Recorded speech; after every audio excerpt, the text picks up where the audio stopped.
Porque es sos el sistema zurdo. opresor que nos ha sumido en esta tristeza global. O sea que Zurdito como todo profe de historia. Adam Smith es el culpable de todo. Hay que construir la máquina del tiempo y volver a matar a Adam Smith. Sí, y algunos otros que se le escaparon a Robespierre, pero bueno. A pasarnos el listado. La Caso se encarga, lo mandamos. Sí, les decía que lo que uno puede establecer con el tema de las pandemias, para no hacerlo tan largo, digamos, y ir aprovechando mejor el tiempo, es que están relacionados con los movimientos de personas. Generalmente son los comerciantes en los primeros tiempos de la historia los que van a trasladar una enfermedad de un lado a otro. En la historia, nosotros, como les decía, Grecia aparece como una de las primeras ciudades, o en realidad regiones, que va a sufrir estas pestes y que son documentadas por historiadores. Seguramente hubo otras que no han sido documentadas, pero una de las primeras es la peste de Atenas, donde el propio Pericles, como le decía, fue uno de los más grandes gobernantes que tuvo Grecia. Así está recordado, y uno, cuando se empieza a interiorizar de la historia griega, se da cuenta que sí, de hecho fue denominado como el siglo de oro, el siglo de Pericles, el siglo V antes de Cristo. Pero él va a morir de una enfermedad que se le llamó la peste de Atenas, por la ciudad donde estaban, pero antes de fallecer él tuvo que enterrar a 2 de sus hijos, a una de sus amantes. La consecuencia a una de sus amantes. También, eso es lo que por lo menos le quedaban otras amantes. ¿Cómo? Claro, no, porque en Grecia tienen que saber que estaban permitidas y era como algo normal. De hecho, los griegos eran la mayoría, tenían todos un amantes. sentido del gusto. Pero además, era casi como, la mujer era vista casi como un animal. Mira. Feministas en 3, 2, 1. Sí, no importa. Sí, bueno, no vamos a opinar, no vamos a opinar. Tengo miedo, Hernán, tengo miedo de hacer el chiste, mirá. Claro que te digo, no, seguí nomás, porque no, sí. Te morís de ganas. Pero tengo miedo. La sociedad griega era una sociedad, si hoy la tendríamos que juzgar con, digamos, las características nuestras, como una sociedad gay. Porque la belleza estaba metida en lo masculino. Por eso ustedes van a ver que siempre todas las estatuas que ven del gran Fidias, por ejemplo, el discóbolo, claro. El hombre que se va al mundo, ustedes van a ver que en realidad son hombres. Sí, porque el sentido de estético y de belleza estaba puesto en lo masculino. No, perdón, pero mujer... yo lo he escuchado de artistas... bueno, supuestamente heterosexuales, porque hay que decirlo, todos los que tenemos algo que ver con el arte somos gays, pero... no, pero decían ¿Y por qué te reís al final? No, que decían para que... decir, jaja, lo dije irónicamente, cuando en realidad es verdad. No, decían que es verdad que ¿Te gusta Jules? Artísticamente... Estás enamorado de un personaje, de un artista que es un transexual. Sos gay. Puedo seguir, Hernán, gracias. Y está bárbaro. Te felicitamos. Sos griego. Bueno, y decían que para dibujarlo, retratarlo o hacer las esculturas, el cuerpo del hombre era mucho más artístico que el de la mujer en esa época. Bueno, quizás, venga todavía desde, o sea, lo que conocemos como sociedad occidental tiene su ADN, decíamos, y sus raíces ahí en lo griego. Bueno, los griegos tenían esta mirada, digamos.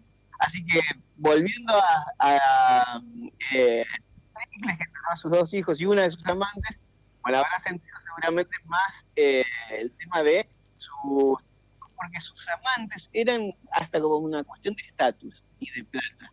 Tenían amantes o más amantes las personas que más dinero tenían. Bueno, eso no cambió mucho, me parece. Eso no cambió mucho.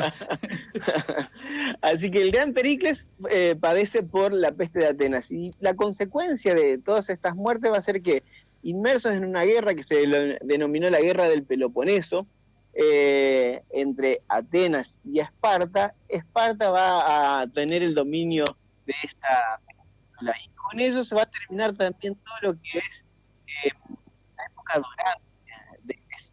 Todo lo que nosotros recordemos o estudiemos por ahí de pasada de los griegos se va a dar en este siglo V a.C., el siglo de Pericles. Lo demás va a ser casi como un decaimiento, leve o más rápido, pero un decaimiento de Grecia. Así que una de las consecuencias que podemos tener de esta primera epidemia en la historia es el decaimiento de la Atenas del propio Pericles. Y más adelante en el tiempo, los siglos que van a tener al Imperio Romano como lo más importante dentro de la historia occidental, también va a atravesar diversas epidemias. Las más importantes son la epidemia de Antonio en el año 2 a.C. y después ya al final también del Imperio Romano, allá por el siglo VI, cuando el Imperio Romano ya estaba dividido y el Imperio de Oriente, allá en lo que hoy es Estambul, quedaba todavía como un poderío. Los comerciantes que van a tener vínculos con la India van a traer lo que años después también se va a difundir por toda Europa, que es una peste muy parecida a la peste negra.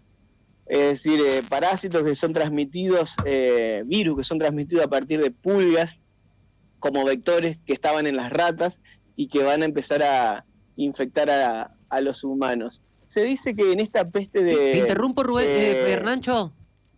¿Sí? ¿Te interrumpo con una cosita?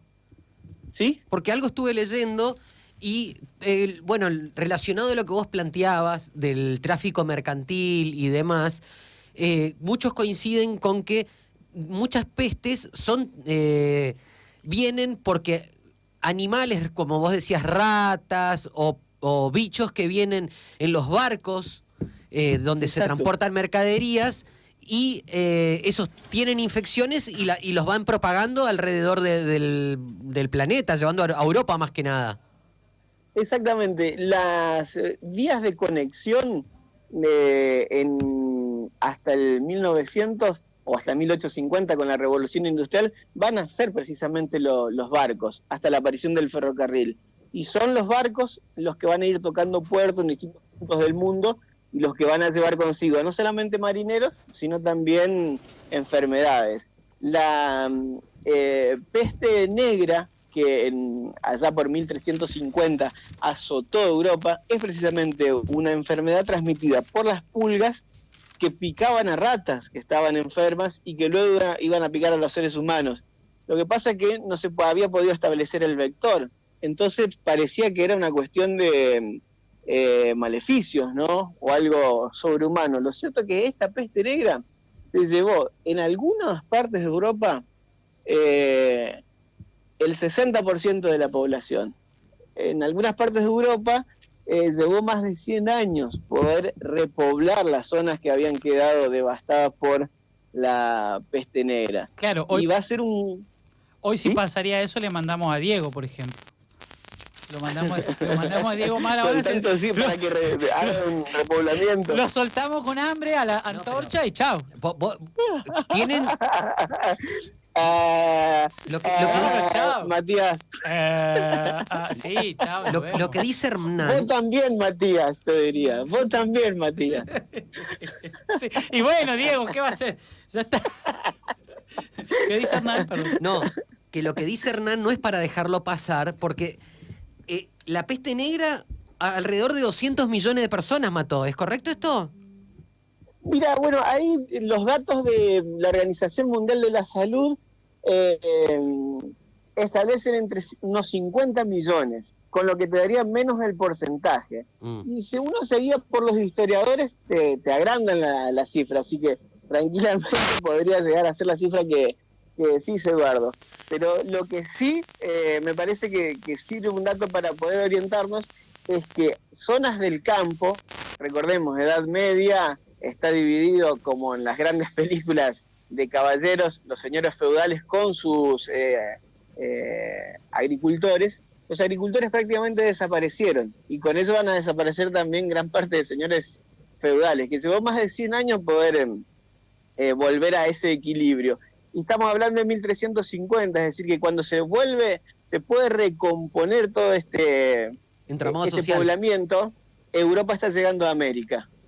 Entonces, el impulso que le va a dar a su vez la llegada a América y con todas las riquezas, va a poder hacer florecer a esa Europa que 100 años antes había pasado por una de sus peores enemigos, que fue precisamente la peste negra, que lo trajeron los marineros. Mismos marineros, o sea, o mismo sistema que va a traer a América la viruela y que va a diezmar a los pueblos originarios, que no tienen defensas. No lo atacaba a los europeos que ya habían generado un anticuerpo, pero sí los atacaba brutalmente a los pueblos originarios, que lo hizo disminuir también. En algunos casos hablan de hasta la mitad.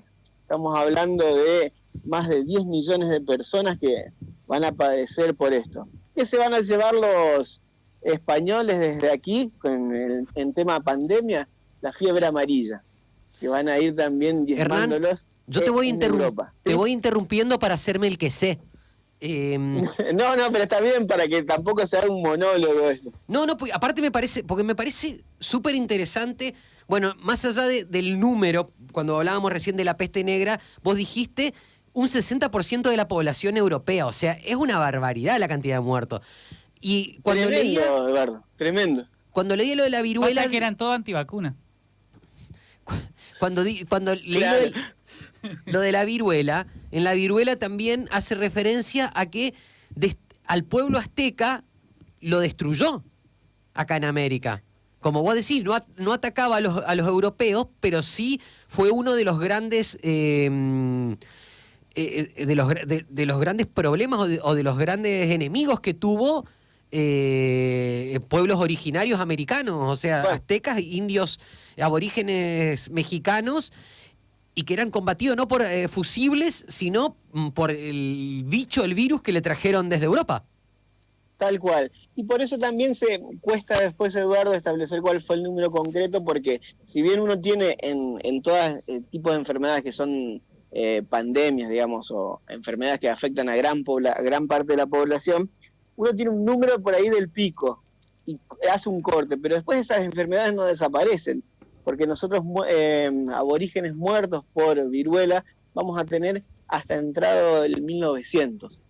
Entonces, también lo tendríamos que poner dentro del número, digamos, de muertos por esa pandemia, si así lo llamamos. Pero como para poder estudiarla históricamente se la circunscribe a un momento determinado, entonces por ahí también los números van a ser diferentes. Pero como decís vos, fue una guerra química, si cabe la expresión, que tuvieron que enfrentar los pueblos originarios. Hay una anécdota muy linda de la región, linda porque empieza a develar cuáles eran los personajes que llegaron al norte de la provincia de Santa Fe, y el doctor Román, que en realidad no es Román, sino que es Ramseyer, el fundador de Malabrigo, cuando él roba su identidad en el barco que lo trae de Italia, roba también el título del hombre al cual le robó, no vamos a decir, no sé si lo asesinó porque eso nunca se pudo establecer, pero sí que le robó la identidad de un muerto. Una de la actividad que tenía era de doctor. Entonces el Ramseyer que en realidad todos lo conocieron como Román por la identidad robada, se jactaba de haberle suministrado a varios caciques de la región que fue a atender como médico determinada cantidad de hasta 5 veces mayor la proporción de un veneno para asesinarlos, y estaban enfermos de viruela. Iba como doctor para curarlo de la viruela, pero en realidad les entregaba veneno. Qué lindo lo que estás contando, ¿eh? Para toda la gente de Román que nos está escuchando. Todos los Ramseyer. Claro, ahora quieren cambiarle el nombre, boludo. Claro, qué hermoso.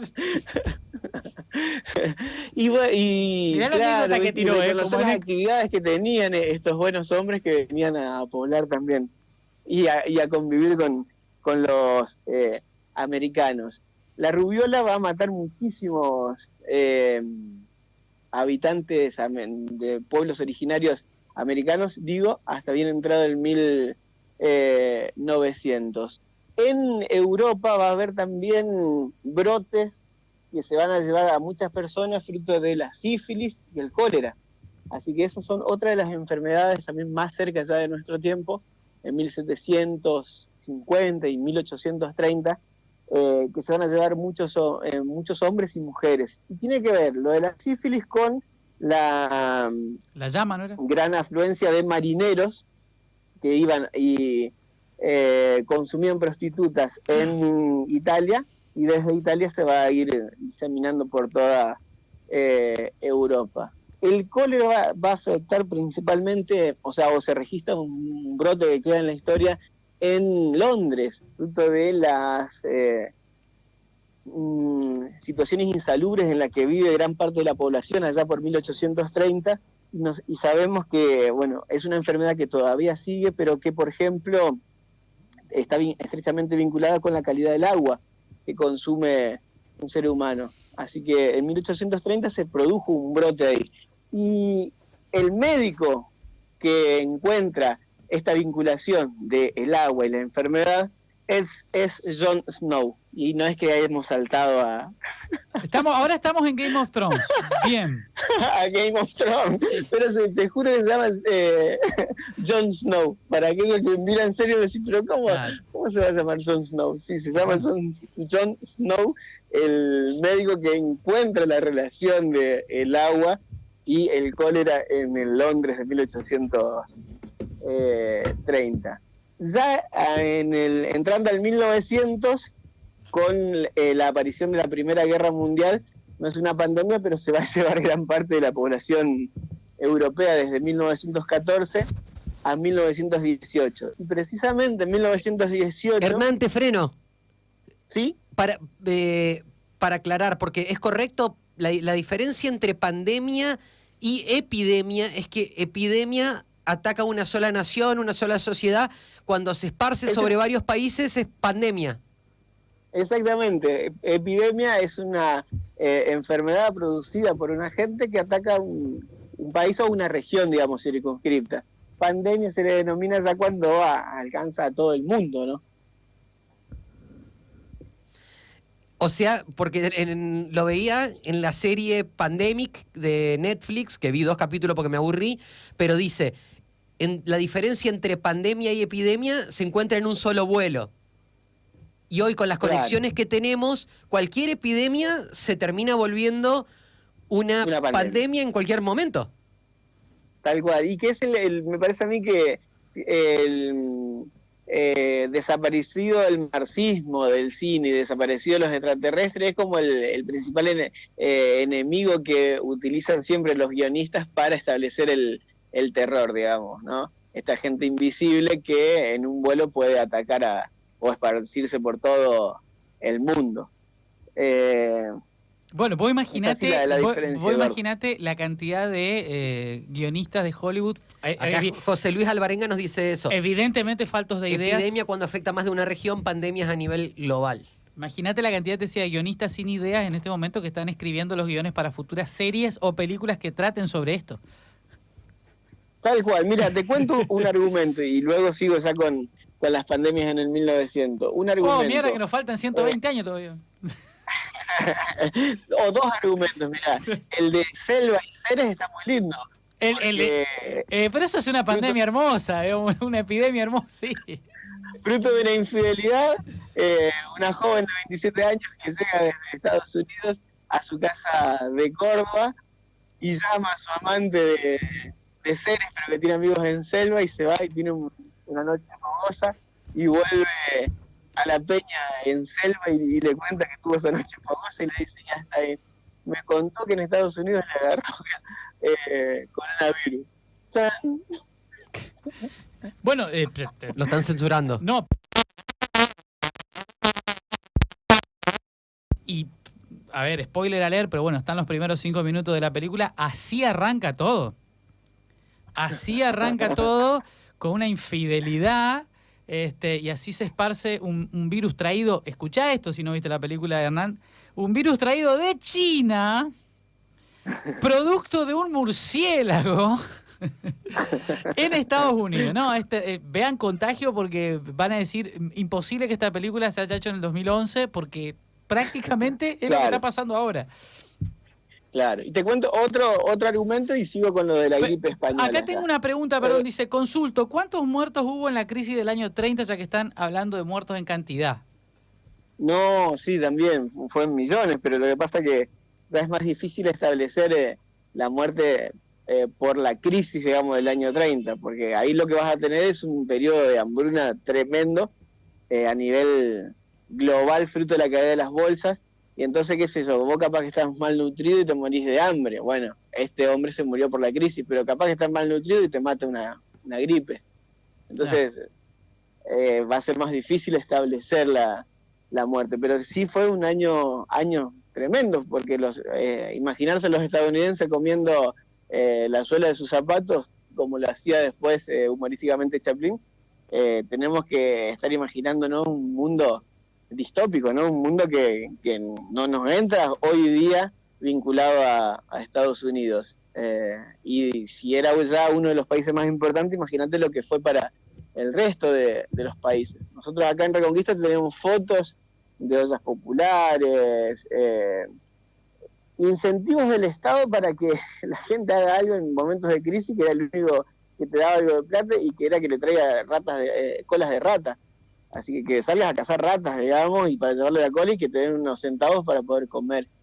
Fue tremendo lo de la crisis del 30, pero antes de llegar a 1930 me quedo, yo les decía, 1914 a 1918, la Primera Guerra Mundial mató gran parte de la población europea, y de lo que queda en pie, la gripe española, que en realidad es una gripe que va a estar por toda Europa, que es la gripe que conocemos hoy, pero que el cuerpo todavía no había generado la memoria, se llevó gran parte de la población. Se habla inclusive de unos 25 millones también que mueren fruto de la gripe entre 1918 y 1920, hasta que puedan ir identificándose. La famosa influenza española, en realidad quedó con el nombre española, pero se extendió por toda Europa. Se llevó, insisto, se cree que unos 20 millones de personas. Hoy la tenemos casi como una gripe, una enfermedad que va a ser estacional, y nos vacunamos para que así no sea, ¿no es cierto? O para poder aliviar sus síntomas, pero en ese momento se llevó a 20 millones de personas. Y más cerca ya, chicos, yo me quedaría con algunas pandemias, algunas epidemias en realidad que afectaron, por ejemplo, la crisis del ébola en África, del 2014 al 2016, donde se llevó unos 11.000 personas, pero ahí tenés que ver que se habían infectado, se cree, unas 40.000 personas, es decir, que murió casi la mitad de las personas. Fue tremendo, y también está vinculado con el murciélago. Y de ahí ya pasaría a lo que es ahora esta gran pandemia, ¿no es cierto? ¿Y no faltaría la H1N1? Sí, la del 2009. La del 2009. Que en muertes parece la hermanita menor de todas las que fuimos mencionando, pero que fue una de las quizás pandemias más recordadas por nosotros, porque fueron medidas de seguridad bastante similares a esta, sin la pérdida de tantas libertades como la que nos causó ya esta, ¿no? Porque yo recuerdo que aeropuertos y terminales de ómnibus se habían extremado todas las medidas de seguridad. Claro, en esta ya tenemos nosotros una situación mucho más seria. Sí, H1N1, que es 2009. Vos sabés que yo te escucho, epicentro. Vos me estás contando esto, acá justo nos manda un oyente, vos me estás contando todo esto, Hernán, porque lo leíste, y vos sabés que si llamaríamos a Mirta Legrand, ella vivió todo esto. Y lo sobrevivió. Y lo va a seguir viviendo, ¿viste? Acá dice Mirta Legrand, me dice un oyente, ni un resfriado se agarra. Claro, ella se va a acordar dentro de 20 años del coronavirus. Igual. Chicos, pero pandemia, epidemia fueron las langostas en Egipto. Claro, yo tuve que pintar con sangre mi casa porque si no, claro, es una cosa de loco. Ahora, dos cositas, Hernancho. Es más, perdón, la gente tomó gravedad de lo que es el coronavirus y las medidas de seguridad cuando Mirta decidió no hacer el programa este fin de semana. Dijeron, no, esto es grave. Dos cositas. Uno. Parece Sub-Zero así, boludo. Uno. Abono a tu teoría anticapitalista, porque otra de las cosas que estuve leyendo justamente y que tiene que ver con todo esto de que todos los virus son transmitidos por distintos especímenes, por animales. Exacto. Y leí una nota que lo que plantea es justamente que el cambio climático, la intervención del ser humano y la urbanización y los cambios de costumbre han generado que tengan que cambiar de hábitat los animales. Y eso ha provocado justamente que animales que antes estaban en ciertos hábitats se muevan y lleven distintos virus a otros, con otras especies, qué sé yo, y nosotros terminemos siendo infectados.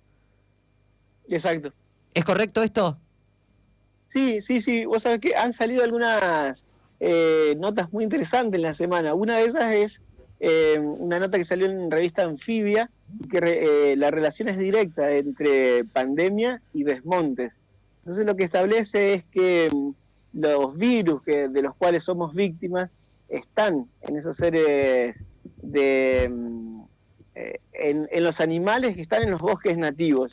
Entonces uno puede echarle la culpa a un mosquito, como en el caso del dengue, o a un murciélago, como en el caso del coronavirus.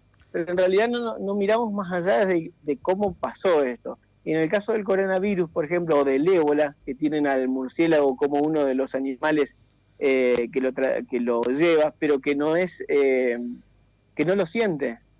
Son portadores sanos, casi como la rabia.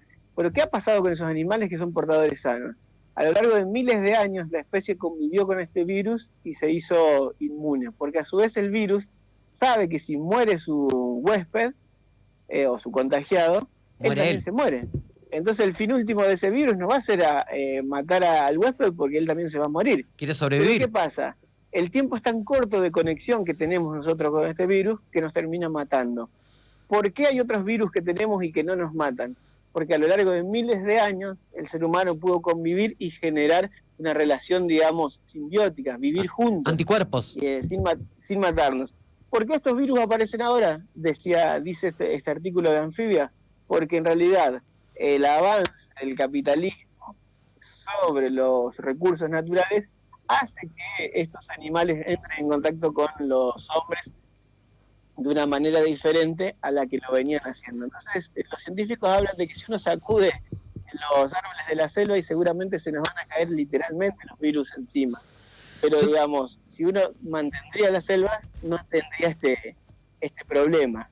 Entonces hay una relación directa de la manera de consumir que estamos teniendo como sistema global y la aparición de estos virus. No me vengan con sus ideas zurditas. Yo lo único que le entiendo a ustedes dos es que hay que salir a matar a los animales. ¿Es correcto? ¿Esto es lo que estamos de acuerdo? Hay que matar todas las especies animales, ¿verdad? Por el momento matemos los mosquitos, eso sí, rienda suelta.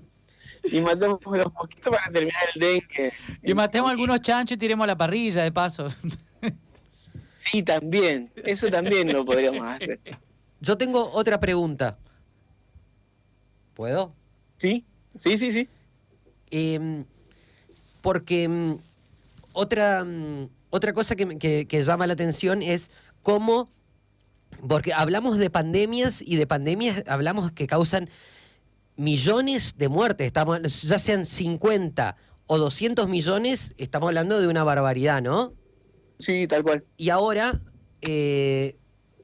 hablamos de pandemia y estamos hablando de miles, lo cual no lo hace menor ni mucho menos. Sea una muerte ya es grave. Ahora, hemos evolucionado y cómo cómo es hoy una pandemia y cómo era antes, lo hablábamos recién con Matías, de hecho, cómo la civilización lo toma, ¿qué sería de nosotros sin redes sociales? Sin memes. Una cuarentena sin redes sociales. Bueno, ahí, mirá, el primer ejemplo que se me viene está relacionado a la literatura y tiene que ver con el Decamerón, de Boccaccio. Boccaccio es uno de los 3 escritores, junto con Dante Alighieri y Petrarca, que son como los fundadores de la lengua italiana, porque sus obras son escritas en un lenguaje muy parecido al italiano actual, pero que cuando ellos los escribieron allá por 1350, era uno de todas las lenguas que se hablaban en la península itálica. Estos fundadores del lenguaje, entre ellos Boccaccio escribió el Decamerón. Es un libro que tiene un montón, son 100 cuentos, y fue escrito en una de las cuarentenas de Venecia. Y el tipo en el primer capítulo desarrolla, bueno, qué es lo que está pasando con la peste negra en Venecia y la cuarentena que se establece, y cómo él se imagina poder atravesarla. Entonces arma 10 capítulos donde 10 personas, 7 mujeres y 3 varones, van a ir contando historias, lo que en literatura son relatos enmarcados, ¿no? Historias dentro de otras historias, y ese es fruto de una obra, fruto de esos momentos de pandemia. En nuestros días, supongo yo que, como decía Matías, una de las obras artísticas que van a aparecer va a ser el cine, ¿no? Que va a apelar a todas estas situaciones tan particulares que estamos viviendo para poder ir armando guiones, historias que después las llevará a la pantalla. Pero esto lo digo bien y con un sentimiento de gana, inclusive. Todo el mundo se está quejando de esto, menos los artistas, porque digamos para los artistas es una oportunidad. Está bien, hay que comer, digamos, hay que vivir, pero es una oportunidad espectacular. De esto van a salir discos, van a salir libros, van a salir guiones, van a salir obras de teatro, sin lugar a duda. Porque la idea de quedarte encerrado, motivado por un mundo que no es el que era hace 2 semanas atrás, al que crea, lo único que le va a motivar es eso, es a crear. De hecho, tal cual. Yo mismo tengo ganas de estar encerrado para poder escribir, para poder componer, para lo que sea. Así que es una oportunidad para mí interesante, que con más razón a los artistas le digo, quédate en casa, digamos. Creo que para ganar dinero luego. Claro. Creo que otra de las consecuencias que va a tener es en los comportamientos, ¿no? O sea, siempre cada una de estas pandemias generó cambios en los comportamientos, cambios en las relaciones de poder o cambios en los comportamientos humanos. Las pandemias de el 1900 van a ponerle una buena argumentación a las vacunas, ¿no? Que hoy por hoy nadie las discute, salvo un reducido sector. Y creo que no te preocupes, ese sector morirá en breve. Cuando salgamos de esto, creo que también los hábitos van a ir cambiando, ¿no? Porque, por ejemplo, el tema de los restaurantes y los recitales, por ejemplo, en la música, no sé si se lo va a seguir haciendo con el número de personas como lo veníamos viendo. Me parece que hay cosas que van a ir cambiando y van a ir quedando en el pasado. Estaría bueno eso, ¿eh? Apostemos a ver qué cambia. Sí, no, sí, pero yo creo que totalmente, todo va a cambiar. Yo creo que esas situaciones van a ir cambiándose. Me parece que vamos a tener que hacer un replanteo, por ejemplo, capacidad para cuántas personas tiene tal local y demás, por todas estas cuestiones, porque el momento pico de la pandemia va a pasar, pero la enfermedad va a quedar.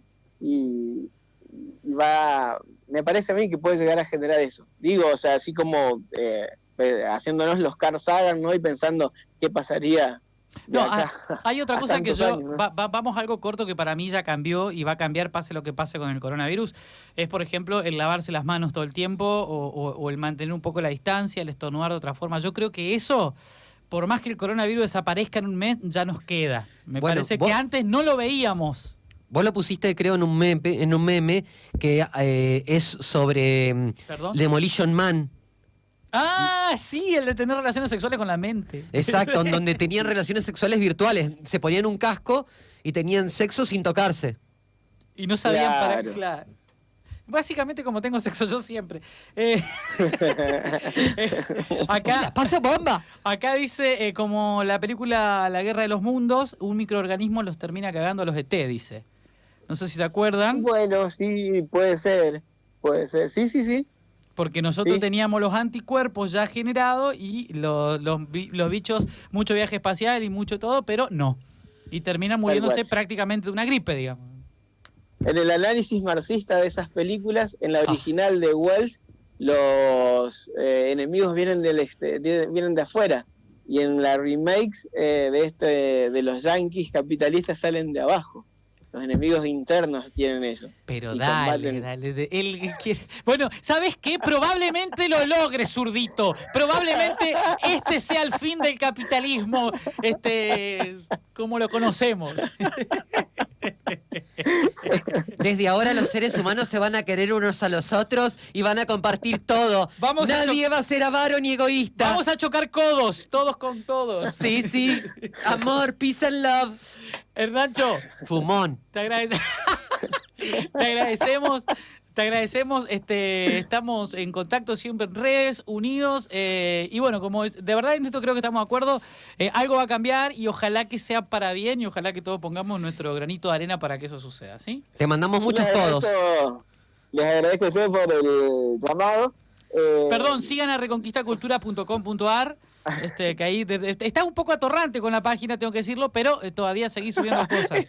Estamos en cambio, pero justo nos agarró todo este proceso, puede llegar a llevar un tiempito más. Aprovechá porque ahora estamos muchos van a haciendo salir en línea. Yo en cualquier momento la semana que viene encerrado algo voy a hacer en línea, así que aprovechá que muchos de los artistas locales están ahora con esto del transmitir por Facebook, por Instagram.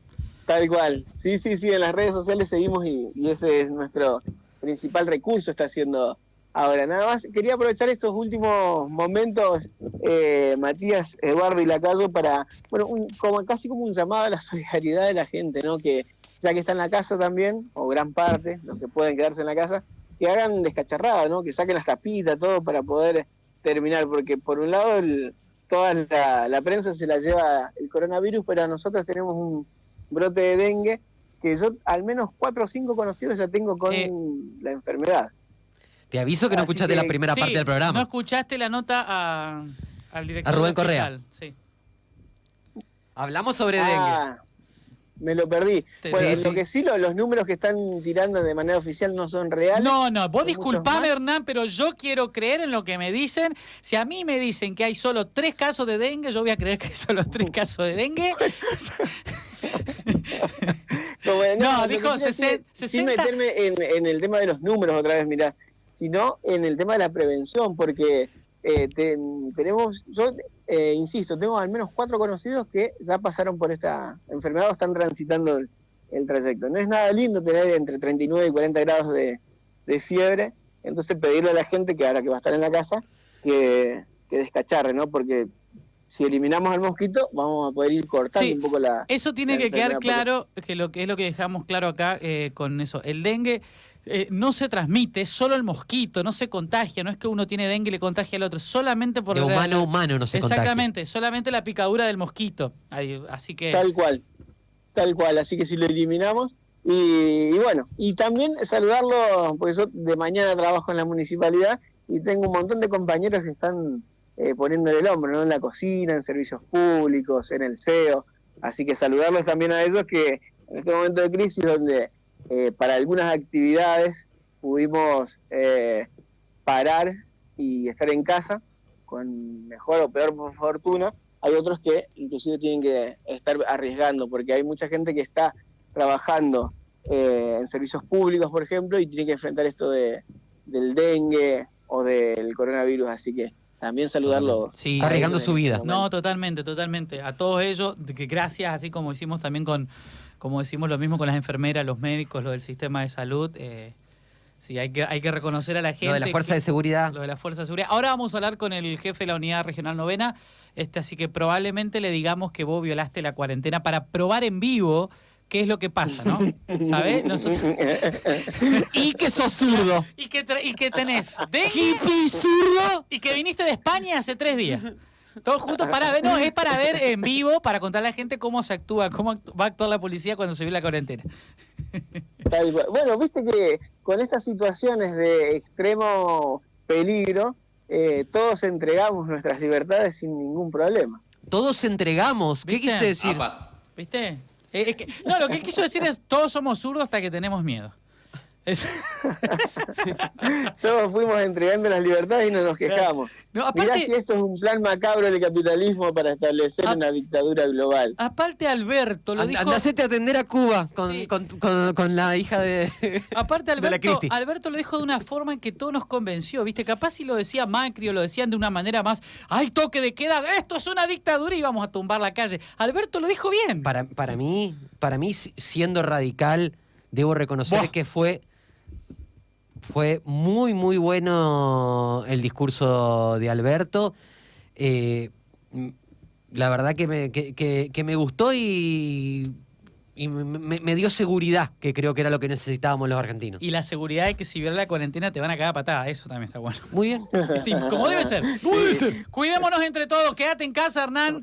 Muchísimas gracias. Quédate Un abrazo, chicos. hasta las 20 escuchando Dónde están los héroes, que ahora vamos a hablar con el jefe de la unidad Te regional. regalaríamos pintas, te regalaríamos cine, pero no se puede. Quédate en casa. Codos. Un abrazo grande para todos. No, codos. Codos.